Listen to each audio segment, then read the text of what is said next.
Hello. Target जिसे 2026 में आज कोऑर्डिनेशन केमिस्ट्री स्टार्ट होने वाला है। देखो, फेज वन में जो इनऑर्गेनिक केमिस्ट्री के लिए फेज वन, उसमें अभी तक में periodic properties, chemical bonding and molecular orbital theory, उसके बाद एफ ब्लॉक, ये तीन टॉपिक कंप्लीट हो चुके हैं। आज हम लोग चौथा टॉपिक स्टार्ट आज हम लोग चौथा टॉपिक स्टार्ट करने वाले कोऑर्डिनेशन केमिस्ट्री। इसका आज पहला लेक्चर है। ओके। कोऑर्डिनेशन केमिस्ट्री बहुत ही बड़ा है और काफी इंटरेस्टिंग टॉपिक है। इसमें ऐसा कभी नहीं हो सकता है कि आप बोर हो सकते हो। इसमें कॉन्सेप्ट ज्यादा है, ज्यादा दिमाग अप्लाई करना है, याद रखने के लिए, रटने के लिए बहुत कम है।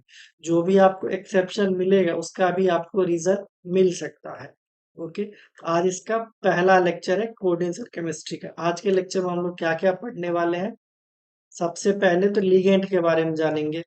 लिगेंड क्या होता है, कितने तरह का होता है। उसके बाद मेटल लिगेंड बॉन्ड जो हम लोग पढ़ते हैं, जैसे मेटल लिगेंड बॉन्ड को हम लोग तीन तरह से पढ़ते हैं। पहला होता है वीवीटी, वैलेंस बॉन्ड थ्योरी।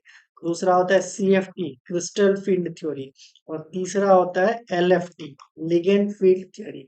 आज हम लोग लिगेंड के बारे में पढ़ेंगे और वीवीटी पढ़ेंगे, valence bond theory. Valence bond theory आपने केमिकल बॉन्डिंग में पढ़ा है, उसके आगे। अब वैलेंस बॉन्ड थ्योरी उतना डिस्कस करने नहीं बैठेंगे, लेकिन वैलेंस बॉन्ड थ्योरी से जो हमको आउटकम मिलता है, जैसे हाइब्रिडाइजेशन को पता चलता है, जियोमेट्री पता चलता है, ये दोनों चीज आज हम लोग ट्रांजिशन मेटल एलिमेंट के लिए फाइंड हम लोग करने वाले हैं। ठीक है। स्टार्ट करते हैं आज से कोऑर्डिनेशन केमिस्ट्री पहला लेक्चर। अगर आप लोग प्रीवियस वीडियो नहीं देखे हैं तो ये तीनों टॉपिक कंप्लीट हो चुका है, आप लोग स्टार्टिंग से देख सकते हैं। देखो, सबसे पहले लिगेंड थ्योरी। आप लोगों ने लिगेंड पढ़ा होगा, जैसे सिग्मा डोनर, पाई डोनर और पाई एक्सेप्टर। ठीक है। ये आप लोग तीन टाइप के लिगेंड पढ़े होंगे। आज हमने लिगेंड को चार तरह से डिवाइड कर दिया है। कहाँ मैंने डिवाइड किया वो भी मैं आपको बता देता हूँ। सबसे पहले मैंने पहला डिवीजन कहाँ पे रखा है, डोनर लिगेंड जो डोनेट करेगा इलेक्ट्रॉन, और एक्सेप्टर लिगेंड जो एक्सेप्ट करेगा। ठीक है। तो लिगेंड को मैंने दो टाइप में बांटा है, पहला डोनर लिगेंड, दूसरा एक्सेप्टर लिगेंड। अब डोनर में कौन सा हो सकता है, जो सिग्मा बॉन्ड के थ्रू डोनेट करे उसको सिग्मा डोनर बोलेंगे। जो सिग्मा के साथ साथ पाई बॉन्ड के थ्रू डोनेट करे उसको हम लोग पाई डोनर बोलेंगे। ठीक है। और देखो, पाई एक्सेप्टर, पाई एक्सेप्टर को हमने दो, एक्सेप्टर लिगेंड को हमने दो दो दो टाइप से डिवाइड किया है। पहला कैसे डिवीजन किया है, sigma acceptor, sigma star acceptor. मतलब सिग्मा स्टार में अगर इलेक्ट्रॉन एक्सेप्ट हो रहा है उसको सिग्मा एक्सेप्टर बोलेंगे, और अगर पाई स्टार ऑर्बिटल में इलेक्ट्रॉन एक्सेप्ट हो रहा है तो उसको हम लोग पाई स्टार बोलेंगे। ठीक है। आप लोग जो पढ़ते होंगे sigma, only sigma donor, pi donor, और इन दोनों को आप लोग एक ही कैटेगरी में पढ़ते हो, पाई एक्सेप्टर लिगेंड। आप लोग वैसे भी पढ़ सकते हो, कोई दिक्कत नहीं है। लेकिन अगर ऐसा आ जाए आपके एग्जाम में PR3 और CO, इसमें पूछ दे अगर इलेक्ट्रॉन एक्सेप्ट होगा तो कहाँ एक्सेप्ट होगा, तो आपको तो लगेगा दोनों पाई एक्सेप्टर है। ठीक है। लेकिन इसमें सिग्मा स्टार में इलेक्ट्रॉन जाता है और इसमें पाई स्टार में इलेक्ट्रॉन जाता है। ये चीज आपको ध्यान रखने की जरूरत है। देखो, जीसेट में बहुत ही बेसिक चीजें पूछी जाती है। ये बहुत ही ज्यादा बेसिक है, इसलिए मैंने इसको डिवाइड किया है। आपको इन दोनों को कंबाइन करके पढ़ना है, कोई दिक्कत नहीं, दोनों के दोनों पाई एक्सेप्टर लिगेंड में पढ़ सकते हो। लेकिन और ज्यादा डिवीजन कर लो तो आपको याद रखने में आसानी होगी। देखो, सिग्मा डोनर वाटर होता है, NH3 होता है, RNH2, ROH, R minus H minus, जिसमें सिग्मा बॉन्ड के थ्रू इलेक्ट्रॉन डोनेट हो रहा है। इसमें पाई डोनर, ये पाई से भी इलेक्ट्रॉन डोनेट करता है, NH2 minus, OH minus, RNH2, RO minus, X minus. ठीक है। देखो, यहाँ पे एक कंफ्यूजन नहीं होना चाहिए। सपोज ये मेटल है और ये लिगेंड है, अगर ये ऐसे डोनेट कर दिया तो सिग्मा बॉन्ड के थ्रू डोनेट हो गया। अब सिग्मा के साथ साथ यहाँ पे पाई बॉन्ड भी बन रहा है तो पाई से भी डोनेट कर रहा है। ठीक है। इसको बोलते हैं पाई डोनर्स, इसलिए लिखा है sigma as well as pi donor. ठीक है। एक्सेप्टर लिगेंड में सिग्मा स्टार में एक्सेप्ट होगा या पाई स्टार में एक्सेप्ट होगा। सिग्मा स्टार में कौन कौन से एक्सेप्ट करेगा, Pr3, आर मतलब एल्काइल एराइल, जो आपको लेना हो ले सकते हो, और एक्स मतलब halogen, Px3, Pph3, Sr2, SH2, H2। ठीक है। और पाई स्टार में फेमस CO, जिसको हम लोग OMC में और ज्यादा डिटेल्स में पढ़ेंगे, NO+, Cn-, C double bond C triple bond C, ये सारे के सारे पाई एक्सेप्टर, पाई स्टार एक्सेप्टर बोल सकते हो, या इन दोनों को कंबाइन करके आप लोग पाई एक्सेप्टर लिगेंड भी बोल सकते हो। ठीक है। दूसरी चीज देखो, एक होता है मोनोडेंटेट लिगेंड, दूसरा होता है बाइडेंटेट लिगेंड। मोनोडेंटेट लिगेंड मतलब एक ही बाइंडिंग साइट अवेलेबल है। ठीक है। एक ही बाइंडिंग साइट अवेलेबल है। और बाइडेंटेट में क्या है, एक साथ दो बाइंडिंग साइट अवेलेबल है। ठीक है। देखो, मोनोडेंटेट में क्या है, सपोज SCN- है, इसमें नाइट्रोजन से भी डोनेट कर सकता है, सल्फर से भी डोनेट कर सकता है, लेकिन फिर भी ये मोनोडेंटेट है। क्यों? क्योंकि एक साथ सल्फर और नाइट्रोजन से डोनेट नहीं कर पाएगा, इसलिए इसको मोनोडेंटेट लिगेंड की कैटेगरी में रखेंगे। ठीक है। वहीं पे अगर RC डबल बॉन्ड O और ऑक्सीजन, ठीक है, ये इधर से भी डोनेट कर सकता है, इधर से भी डोनेट कर सकता है, इसलिए एक साथ दोनों बाइंडिंग साइट है, इसलिए इसको हम लोग बाइडेंटेट लिगेंड बोलेंगे।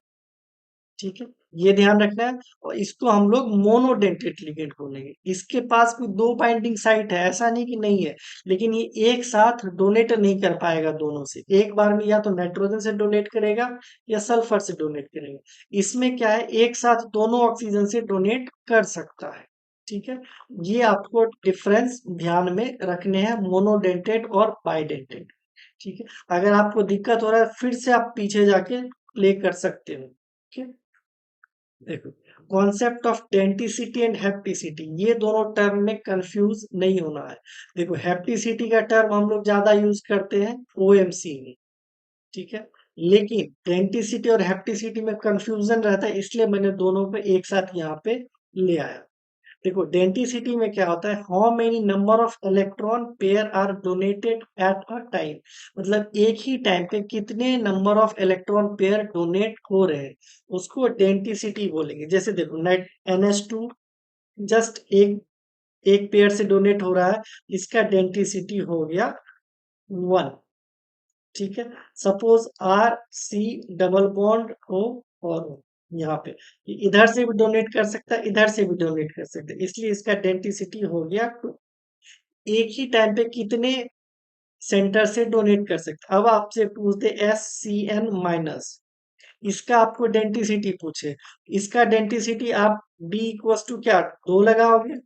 आप लोग एक बार कमेंट में बताने, क्या 2 लगाओगे? बिल्कुल नहीं लगाओगे। कितना लगाओगे? सिर्फ और सिर्फ एक लगाओगे। क्यों लगाओगे? क्योंकि एक बार में एक ही पेयर से इलेक्ट्रॉन डोनेट हो रहा है। ठीक है। हेप्टिसिटी में क्या है, metal is directly attached how many number of atom. ठीक है। जैसे सपोज ये हमारा मेटल है और यहाँ पे लिगेंड है। ठीक है। अब ये इंटरेक्शन कैसे करेगा, इसका इंटरेक्शन कुछ इस तरह से होगा।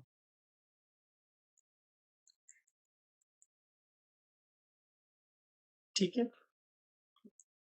इस हेप्टिसिटी को डिनोट करते हैं ईटा से। ठीक है। अब देखो, एक सेंटर, दो सेंटर, तीन सेंटर, यहाँ पे ईटा 3 हो जाएगा इसका हेप्टिसिटी। ईटा के ऊपर जितना भी पावर है, सपोज ईटा 5 है। ठीक है। ईटा 5 है, तो मतलब ये एक साथ 5 एटम से अटैच हुआ है। कौन सा? किसी भी लिगेंड का जो 5 सेंटर है, वहां से ये एक साथ अटैच हुआ है। ये भी आप लोग OMC में पढ़ोगे। यहाँ पे कुछ इस तरह से रहता है, और ये मेटल, इसमें हेप्टिसिटी 5 होती है।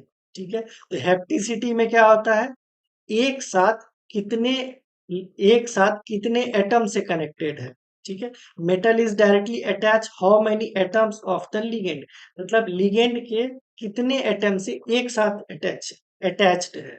और डेंसिटी में क्या है, number of electron pair donate कर रहा है एक ही समय पे, मतलब कितना number of electron pair donate कर रहा है एक ही समय पे, ये थोड़ा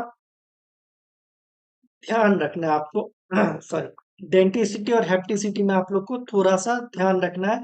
जो हेप्टिसिटी में क्या होता है, एक साथ कितने एटम अटैच्ड है मेटल के साथ, और डेंटिसिटी में क्या है, एक साथ कितने इलेक्ट्रॉन पेयर डोनेट कर रहे हैं एक ही टाइम पे। ठीक है, अलग अलग नहीं, एक ही टाइम पे, तो ये चीज आपको थोड़ा ध्यान रखना है। By the way, coordination chemistry में डेंटिसिटी ज्यादा चलेगा और ओएमसी में हेप्टिसिटी ज्यादा चलेगा। ओके, अब देखो, फैक्टर अफेक्टिंग ऑफ डेंटिसिटी, क्या क्या फैक्टर है जो अफेक्ट कर सकता है। सबसे पहला, नंबर ऑफ डोनर साइट। अगर डोनर साइट बढ़ेगा तो डेंटिसिटी बढ़ेगा, डोनर साइट घटेगा तो डेंटिसिटी घटेगा, simple. Stability of chelate ring, suppose, जैसे देखो, इसी का हम यहाँ पे चर्चा करते हैं एक बार। ठीक है, ये इधर डोनेट करेगा, ये इधर डोनेट करेगा, तो यहाँ पे मेटल तो कितना मेंबर रिंग बन गया, एक दो तीन चार। ठीक है, तो चार मेंबर रिंग सबसे ज्यादा अनस्टेबल होता है, बनता है ऐसा नहीं कि नहीं बनता है, लेकिन अनस्टेबल होता है।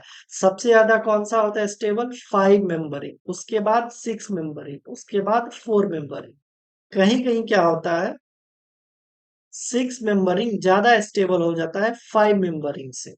ठीक है, उसका रीजन क्या है, जैसे ही चिलेट रिंग में एरोमेटिसिटी आ जाएगी, एरोमेटिसिटी,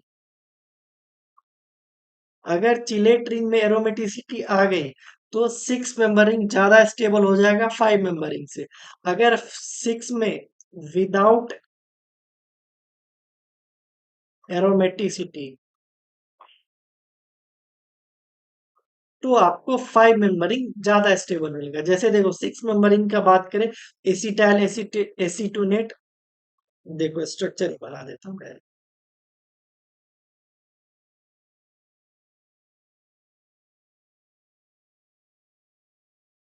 एक सेकंड,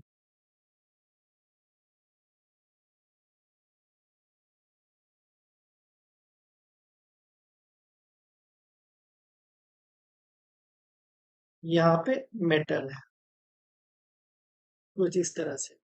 इस तरह का अगर रिंग बन रहा है तो वो ज्यादा स्टेबल हो जाएगा, सिक्स मेंबर रिंग ज्यादा स्टेबल हो जाएगा फाइव मेंबर रिंग से।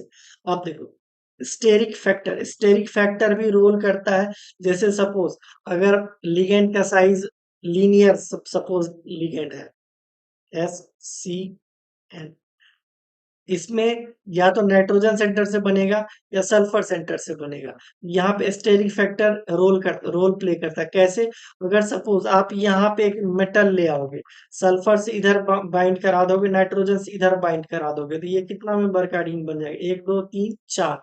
लेकिन ये चार मेंबर का रिंग तो नहीं बनेगा, क्यों नहीं बनेगा, क्योंकि sulphur carbon and nitrogen linear form में है।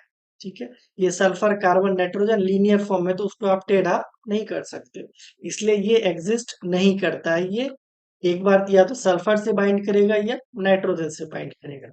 अब देखो, conditional formation of four membered, यहाँ पे इसका जो मेन रीजन था लाने का, सबसे पहली बात, ये मोनोडेंटेट लिगेंड है, या तो मेटल से बाइंड कर लेगा, एक ही मेटल से, इसका डेंटिसिटी वन हो जाएगा। अगर इसको जरूरत पड़े, अगर इसको जरूरत पड़े तो कुछ ये इस तरह से भी बाइंड कर सकता है। यहाँ पे मेटल आएगा, और ये इधर और ये इधर, इससे फोर मेंबरिंग बनेगा, जो अभी ऊपर बता चुके हैं, फोर मेंबरिंग बनेगा। और ये भी स्टेबल है, ऐसा नहीं कि अनस्टेबल है। हाँ, अनस्टेबल है किसके कंपैरिजन में, फिफ्थ मेंबरिंग या सिक्स मेंबरिंग के कंपैरिजन में फोर मेंबरिंग अनस्टेबल है, लेकिन एग्जिस्ट करता है। ओके, देखो, फ्लेक्सी डेंटेट लिगेंड मतलब मेटल की वजह से अगर उसका डेंटिसिटी इंक्रीज कर सकता है, डिक्रीज कर सकता है। ठीक है, अगर इंक्रीज करे उसको बोलेंगे हाइपर फ्लेक्सी डेंटेट लिगेंड, अगर डिक्रीज करे तो उसको बोलेंगे हाइपोफ्लेक्सी डेंटेट लिगेंड। मतलब सिंपल सा है, फ्लेक्सी डेंटेट लिगेंड किसको बोलेंगे, मेटल की वजह से डेंटिसिटी इंक्रीज कर जाए, डिक्रीज कर जाए, उसको फ्लेक्सी डेंटेट लिगेंड बोलेंगे। अगर इंक्रीज कर जाए उसको हाइपर बोलेंगे, हाइपर फ्लेक्सीडेंटेड लिगेंड। अगर डिक्रीज कर जाए तो उसको हाइपोफ्लेक्सीडेंटेड लिगेंड बोलेंगे। देखो फिर से यही एग्जांपल, इसमें क्या है, एक मेटल के साथ अटैच हो जाएगा, इसका डेंसिटी 1 हो जाएगा। लेकिन अगर जरूरत पड़े तो यहाँ से भी अटैच हो सकता है, यहाँ से भी अटैच हो सकता है, तो इसका डेंसिटी 2 हो जाएगा। तो मतलब ये मेटल की वजह से डेंसिटी इंक्रीज कर रहा है, इसको बोलेंगे हाइपर फ्लेक्सीडेंटेड लिगेंड। उसी तरह NO2 माइनस, इसमें दोनों ऑक्सीजन से बाइंड हो सकता है, एक ऑक्सीजन से बाइंड हो सकता है। इसमें भी दोनों ऑक्सीजन से बाइंड हो सकता है, एक से बाइंड हो सकता है। इसमें भी सेम वही कहानी है, इसमें भी सेम वही कहानी है। मतलब ये मेटल पे डिपेंड करेगा जो डेंसिटी बढ़ाना है या नहीं बढ़ाना है। ठीक उसी तरह डेंसिटी अगर डिक्रीज कर रहा है मेटल की वजह से, तो उसको बोलेंगे हाइपोफ्लेक्सीडेंटेड लिगेंड। इसका बेस्ट एग्जांपल है EDTA4 माइनस। देखो EDTA का अगर आपको स्ट्रक्चर आता है तो बहुत अच्छी बात है, नहीं आता है तो एक बार जस्ट यहाँ पे आप लोग देख लो, NCH2CH2, ठीक है, यहाँ पे CH2C O O-, यहाँ पे CH2C O O-, यहाँ पे CH2C O O-, CH2C O O-। देखो यहाँ पे 4 माइनस है, तो मतलब EDTA4 माइनस ये हो गया। अब देखो 3 माइनस है, तो 3 माइनस का मतलब क्या है, इसको हटा दो, इसको हटा दो, और यहाँ पे आप एक हाइड्रोजन ऐड कर दो। मतलब अब इसका बाइंडिंग साइट 3 है। ठीक है, एक बार में इसी तीनों बाइंडिंग साइट से बाइंड हो सकता है। तो मतलब ये हो जाएगा EDTA3 माइनस। ठीक है, अगर जरूरत पड़े, चलो इसको भी हटा देते हैं। अब इसको हटा के यहाँ पे हाइड्रोजन ले आएंगे, ये हो जाएगा EDTA2 माइनस। ठीक है, सिंपल, EDTA2 माइनस। मतलब मेटल की वजह से डेंसिटी डिक्रीज हो रही है, किसकी, EDTA की। इसको हम लोग बोलेंगे हाइपोफ्लेक्सीडेंटेड लिगेंड। ओके, अब आते हैं एम्बीडेंटेड लिगेंड पे। आप लोग को ध्यान रखना है क्या क्या मैंने बताया, monodentate ligand, bidentate ligand, flexidentate ligand और एम्बीडेंटेड लिगेंड। एम्बीडेंटेड लिगेंड में रिक्वायरमेंट क्या क्या है, सबसे पहली बात तो मोनोडेंटेड लिगेंड होना चाहिए। मतलब एक बार में एक ही टाइम पे एक ही तरह से इलेक्ट्रॉन डोनेट हो। जैसे SCN है, या तो नाइट्रोजन से होगा या CN से होगा। ठीक है, तो इस तरह से एक साथ दोनों से नहीं हो रहा है बाइंड। ओके, इसको बोलेंगे सबसे पहला रिक्वायरमेंट है मोनोडेंटेड लिगेंड होना चाहिए। दूसरा रिक्वायरमेंट है different type of donor site होना चाहिए। मतलब डिफरेंट टाइप, ऐसा समझो डिफरेंट टाइप्स ऑफ एटम, मतलब ऑफ एटम। जैसे अगर NO3 माइनस है, इसमें बाइंडिंग साइड दोनों ऑक्सीजन ही है, ये डिफरेंट एटम नहीं है, इसको आप लोग एम्बीडेंटेड लिगेंड नहीं बोलोगे। Okay, energy between orbital of donor atom is low. मतलब MOT अगर ड्रॉ करोगे तो एनर्जी कम होना चाहिए इन दोनों के बीच में। अगर यहाँ सल्फर है, यहाँ पे नाइट्रोजन है, तो दोनों का एनर्जी कम होना चाहिए। यहाँ पे मैंने तीनों एग्जांपल ला के रखे हैं, आप लोग आराम से देख सकते हो। ये SCN, इसमें सल्फर एंड नाइट्रोजन का जो डोनर साइट है उसका एनर्जी कम है, तो ये एम्बीडेंटेड लिगेंड हो जाएगा। इसमें CN यानी कार्बन और नाइट्रोजन का जो डोनर साइट है उसका एनर्जी मीडियम है। मतलब यहाँ भी आपको डोनेशन देखने को मिल सकता है। बट C111O यहाँ पे नहीं देखने को मिलेगा आपको, दोनों साइड से बाइंडिंग इसमें आपको कार्बन से ही मिलेगा। ओके, कार्बन से ही मिलेगा, ऑक्सीजन का बहुत नीचे रहता है। ठीक है, ये MOT के थ्रू आप लोग अगर मॉलिक्यूलर ऑर्बिटल डायग्राम बनाओगे, आपको पता चल जाएगा। तो ऑक्सीजन का जो लोन पेयर है वो बहुत ही नीचे रहता है, वो मतलब बहुत ही हाई एनर्जी का होता है, ये डोनेट नहीं कर सकते हैं। ओके, सिर्फ और सिर्फ कार्बन से हम लोग डोनेट करते हैं, इसका बहुत ज्यादा हाई है। यहाँ पे कार्बन, यहाँ पे ऑक्सीजन लिख सकते हो, दोनों का एनर्जी डिफरेंस बहुत ज्यादा हाई है। इस वजह से ये एम्बीडेंटेड लिगेंड नहीं है। एम्बीडेंटेड लिगेंड CN माइनस है और SCN है। ओके, यहाँ पे मैंने कुछ क्वेश्चन ला के रखे हैं जो आप लोग आराम से कर सकते हो। देखो SCN मोनोडेंटेड लिगेंड है, बाइडेंटेड लिगेंड नहीं है। क्यों? क्योंकि एक साथ दोनों तरफ से बाइंडिंग नहीं हो सकती। फ्लेक्सीडेंटेड लिगेंड है क्या? नहीं है, बिल्कुल नहीं है। फ्लेक्सी डेंटेड लिगेंड मतलब डेंसिटी बढ़ा सकता है, घटा सकता है। ये तो बढ़ा सकता ना घटा सकता है। ये सिर्फ और सिर्फ या तो नाइट्रोजन से बाइंड करेगा या सल्फर से बाइंड करेगा। अगर या तो नाइट्रोजन भी अलग एटम है, सल्फर भी अलग एटम है, मतलब ये एम्बीडेंटेड लिगेंड हो जाए। ठीक है। अब देखो, NO2 माइनस मोनोडेंटेड लिगेंड है, बिल्कुल है। बाइडेंटेड है, एक साथ दोनों साइड से बाइंड कर सकता है। फ्लेक्सीडेंटेड है, बिल्कुल है। या तो एक, जैसे देखो NO2 या तो एक ऑक्सीजन से बाइंड करेगा या दोनों से कर सकता है, तो ये फ्लेक्सीडेंटेड भी है। एबिडेंटेड नहीं है क्योंकि दो डिफरेंट बाइंडिंग साइट नहीं है। इसमें भी दो डिफरेंट बाइंडिंग साइट नहीं है। इसमें भी दो डिफरेंट बाइंडिंग साइट नहीं है। इसमें भी दो डिफरेंट बाइंडिंग साइट नहीं है। अब देखो, इसमें सल्फर से बाइंड कर सकता है, ऑक्सीजन से बाइंड कर सकता है, मतलब डिफरेंट बाइंडिंग साइट है। ओके। अब पहले इसको देख लो। मोनोडेंटेड है, बिल्कुल है। बाइडेंटेड है, बिल्कुल है। फ्लेक्सीडेंटेड है, बिल्कुल है। ये भी मोनोडेंटेड, बाइडेंटेड, फ्लेक्सीडेंटेड सब है। मोनोडेंटेड, बाइडेंटेड, फ्लेक्सीडेंटेड सब है। अब देखो, मोनोडेंटेड है, बिल्कुल है। फ्लेक्सीडेंटेड है, बाइडेंटेड है, बिल्कुल है। फ्लेक्सीडेंटेड भी है, या तो चाहे तो एक बार सल्फर से बाइंड करे या फिर ऑक्सीजन से बाइंड करे, उसकी मर्जी है। अब देखो CO3, ये मोनोडेंटेड है, बिल्कुल है। बाइडेंटेड भी है, बिल्कुल है। फ्लेक्सीडेंटेड भी है, वो भी बिल्कुल है। क्यों? क्योंकि ये फ्लेक्सिबल है, कम भी कर सकता है, बढ़ा भी सकता है।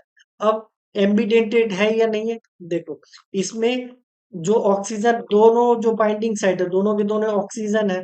ठीक है। अगर ऑक्सीजन ही बाइंडिंग साइड तो डिफरेंट एटम तो हुए नहीं, ये हमारा एम्बिडेंटेड लिगेंड नहीं होगा।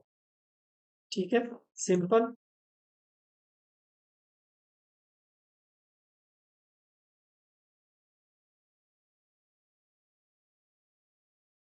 एक सेकंड रुक जा।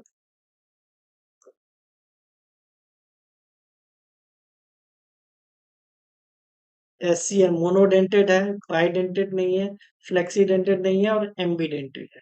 सिंपल। देखो, अब आते हैं formation of metal ligand bond. Formation of metal ligand bond हमने तीन तरह से पढ़ना है, मतलब valence bond theory, crystal field theory और ligand field theory. Valence bond theory जो है वो प्योर कोवेलेंट बॉन्ड पे बेस्ड है। प्योर प्योर कोवेलेंट बॉन्ड पे। ठीक है। और क्रिस्टल फील्ड थियरी किस पे है? प्योर आयनिक पे। प्योर आयनिक, या फिर इसको बोल सकते हो इलेक्ट्रोस्टैटिक इंटरेक्शन। Electrostatic interaction. ठीक है। और लिगेंड फील्ड थियरी क्या है? आयनिक इंटरेक्शन तो है, ionic interaction followed by covalent interaction. ठीक है। सिंपल। आज हम लोग स्टार्ट करने वाले हैं वीबीटी।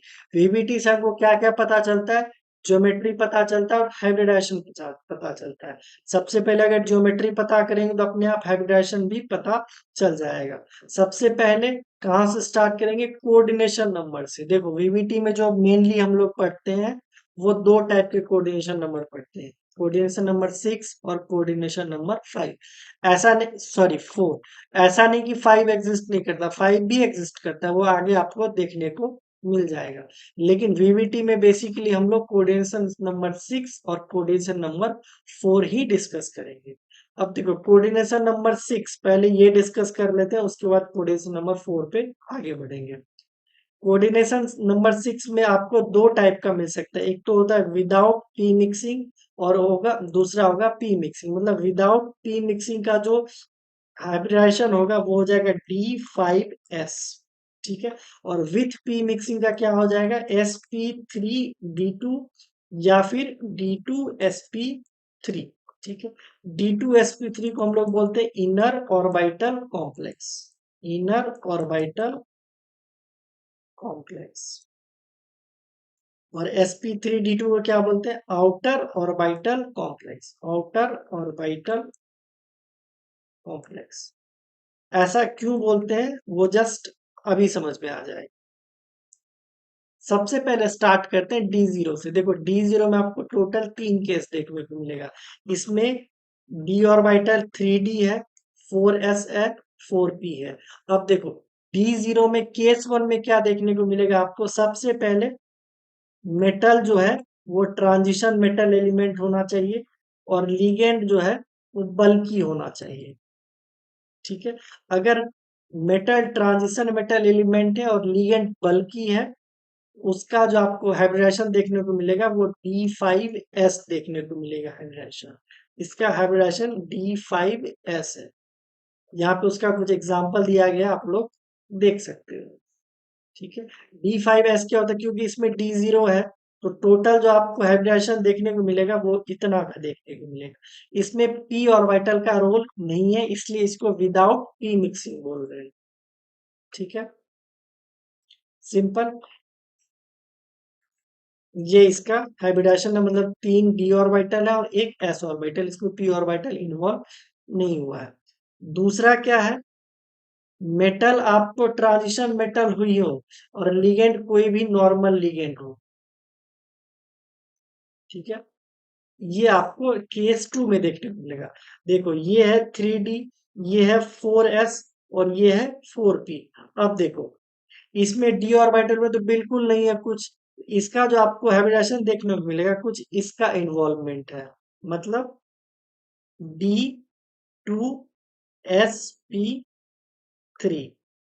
सिंपल, एक सेकंड, हाँ, D2sp3 ये आपको देखने को मिलेगा।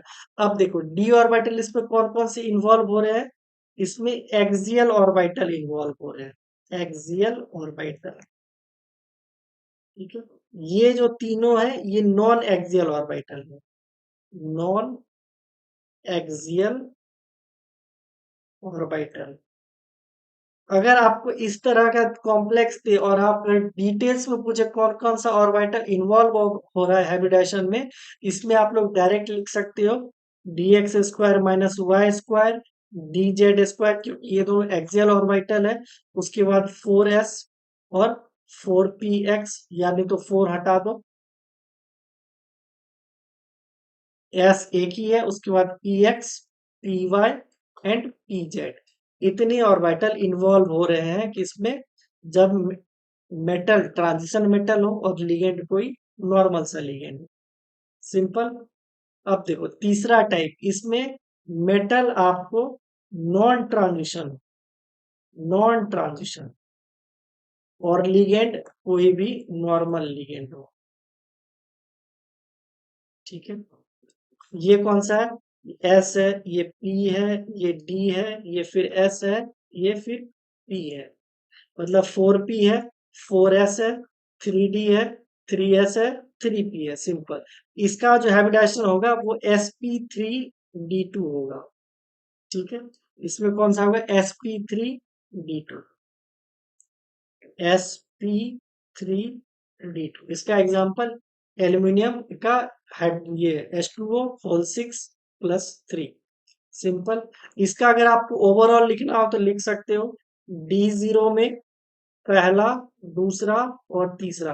पहला क्या हो जाएगा, अगर ट्रांजिशन, सॉरी, हाँ, ट्रांजिशन मेटल हो और लिगेंड बल्की हो, इसका हो जाएगा D5S।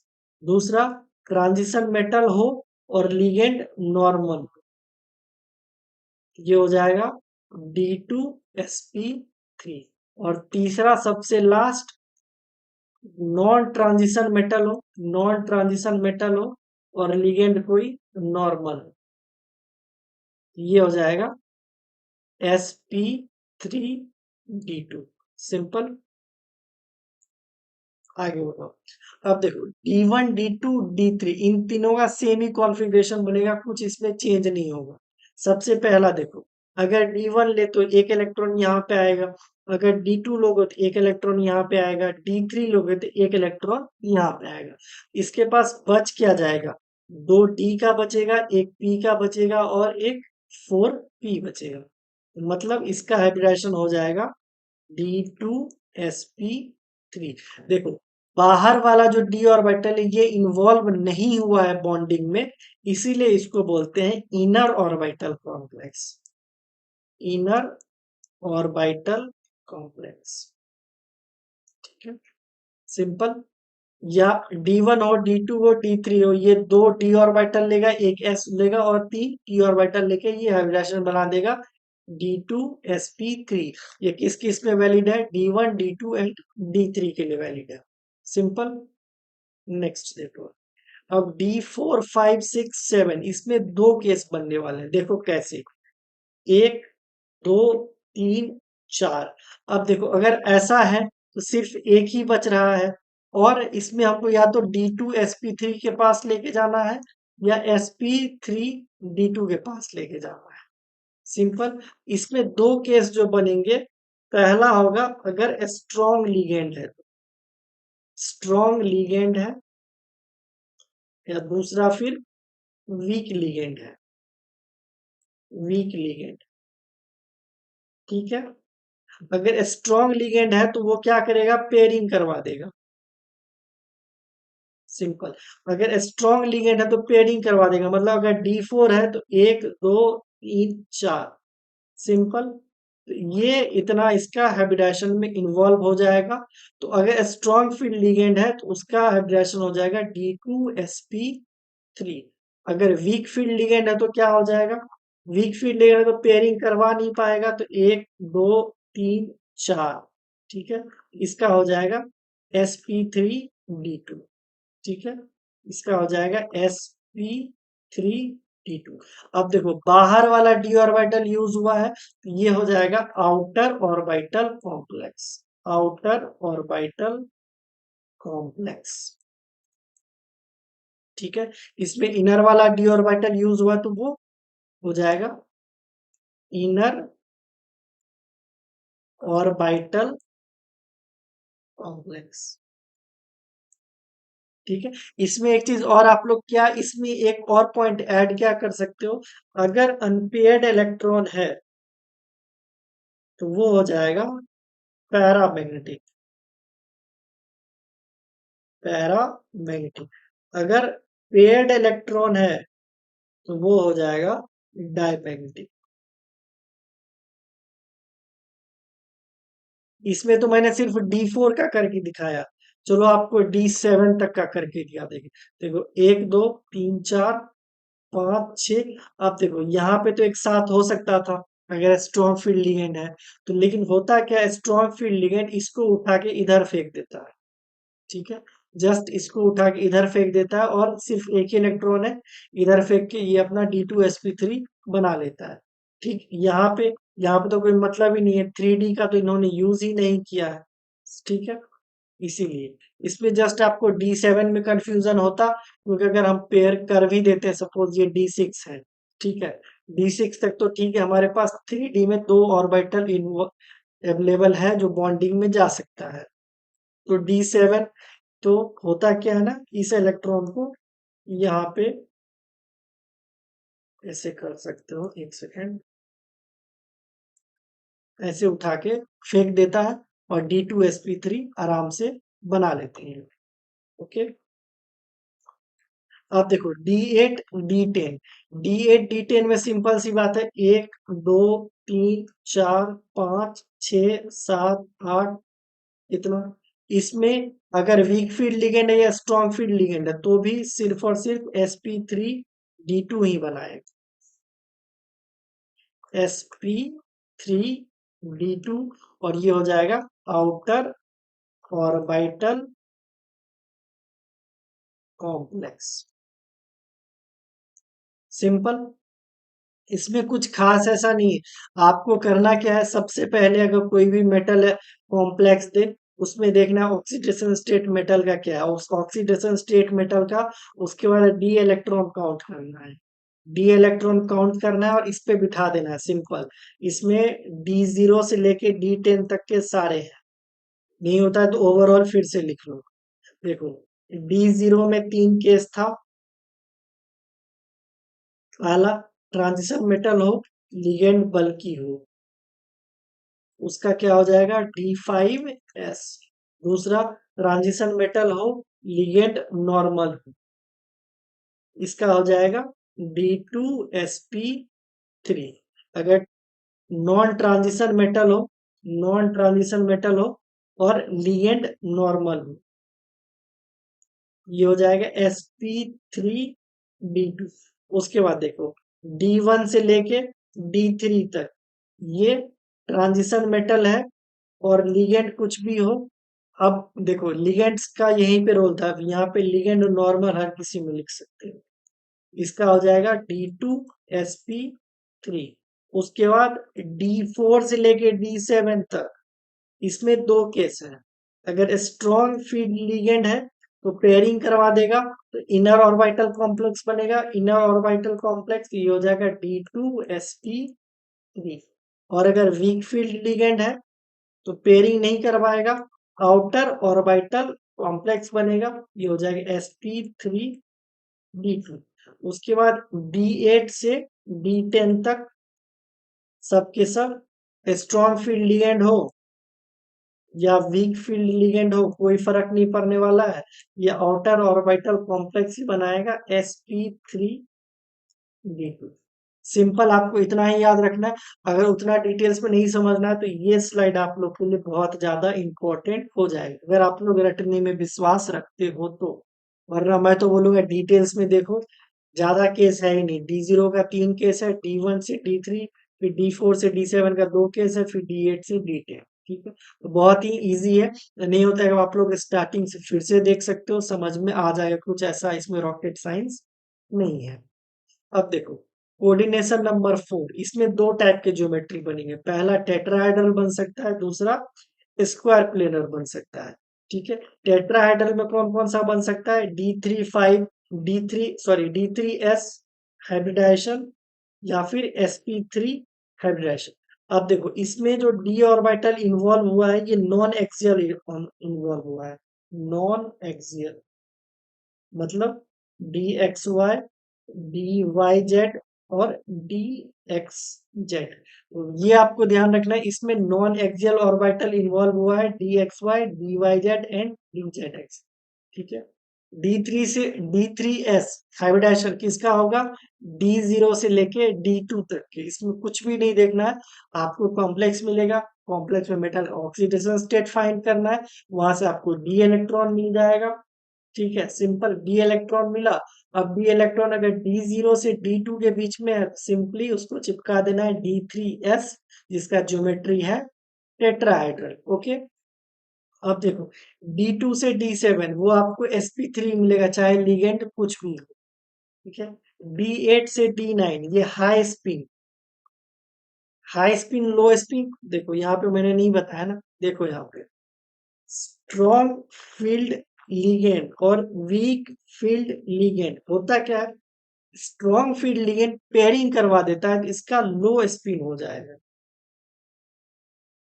और वीक फील्ड लिगेंड पेयरिंग नहीं करवा पाता है तो इसका हाई स्पिन हो जाएगा।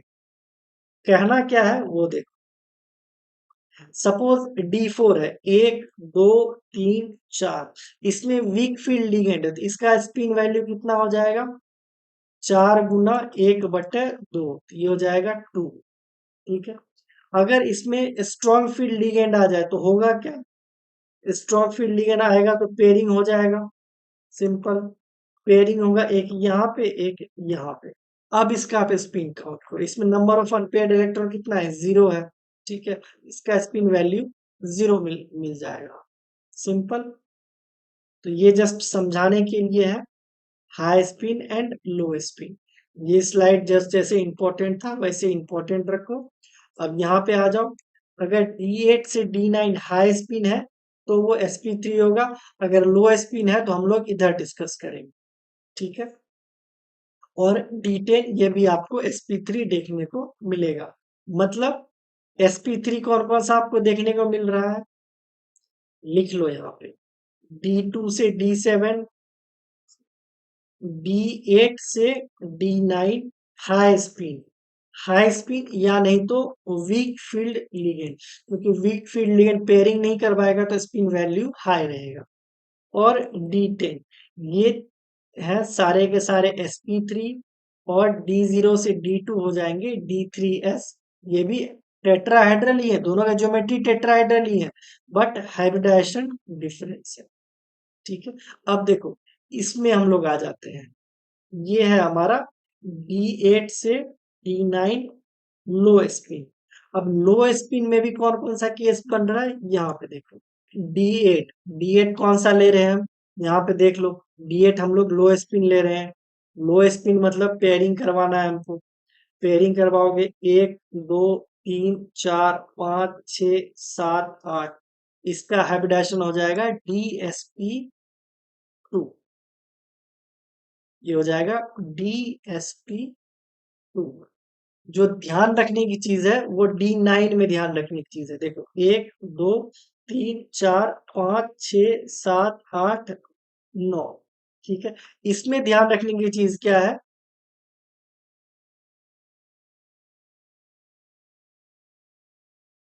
कुछ ये बनता है। मतलब इसका हाइब्रिडाइजेशन आपको देखने को मिलेगा जैसा sp2d। यहाँ पे sp3 नहीं बनता है, sp2d बनता है। ये इंपॉर्टेंट और अलग केस है, इसलिए आप लोग इसको थोड़ा सा ध्यान रखो। मतलब इसमें अगर ओवरऑल बात करें हम लोग, तो यहीं पे देख लो ओवरऑल। ये किसका है, sp2d। ये है D9 लो sp। और DSP2 किसका है, D8 लो sp। आप लोग यहीं पे ये स्लाइड को इंपॉर्टेंट मार्क करके ध्यान में रख सकते हो। फिर से एक बार देख लो। D3S किसका है, D0 से D2। उसके बाद sp3 किसका है, D2 से D7। D8 D9 high spin और D10 high spin. High spin लो स्पिन D10 में कोई मैटर नहीं करता। ठीक है, इसमें जो डी ऑर्बिटल इन्वॉल्व होगा वो नॉन एक्सियल ऑर्बिटल इन्वॉल्व होगा। अब स्क्वायर प्लेनर कौन कौन सा बनाएगा, sp2d और dsp2।